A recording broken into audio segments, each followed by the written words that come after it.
We begin with breaking news out of Japan, where the west coast of the country is bracing for tsunamis following a series of powerful earthquakes, including one with a magnitude 7.6 centered on Ishikawa Prefecture.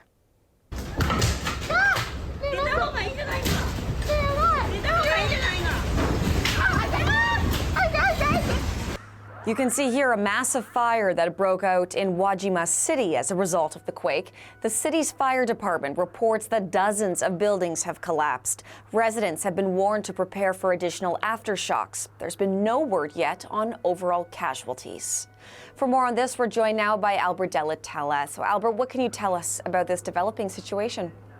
Hillary, that series of strong earthquakes along Japan's western coast has led officials to order tsunami alerts and evacuations. The country's meteorological agency is reporting dozens of quakes off the coast of Ishikawa and nearby prefectures that hit just after 4 p.m. local time, and one had an estimated magnitude of 7.6. You can see that map right there where tsunami warnings and advisories are in effect. A major tsunami warning for Ishikawa has since been downgraded to a tsunami warning. You can see the warning area there in red. Nearby prefectures along the coast are also under warnings, with the rest of the coast under advisories, and North and South Korea also issued tsunami warnings. A government spokesperson warned people in coastal areas to move to higher ground following the earthquakes. You can see right there, the shaking video there. The meteorological agency says tsunamis are still being recorded and urges people to remain evacuated in safer areas.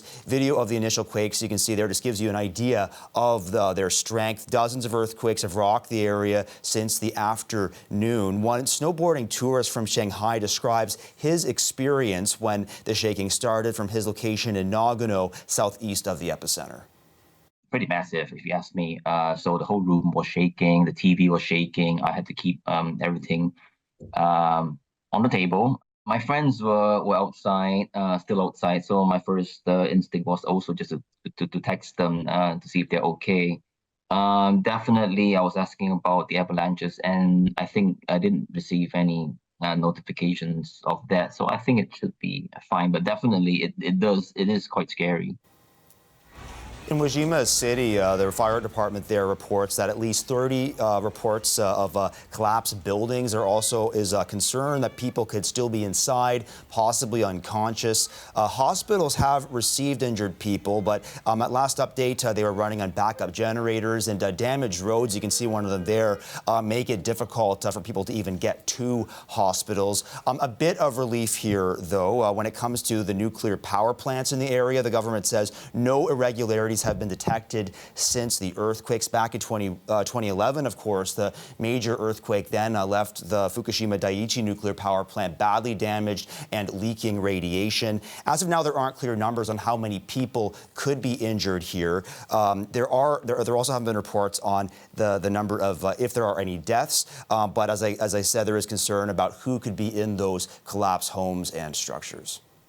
Albert, as we wait for word on possible casualties here, what can people who are in the area, what can they expect in the days ahead? Yeah, so one professor from the University of Tokyo, and a professor emeritus, he told the public broadcaster NHK that strong tremors may continue in the days ahead. That could pose risks to buildings that haven't collapsed in those initial earthquakes. He says the area has seen an increase in seismic activity since around late 2020.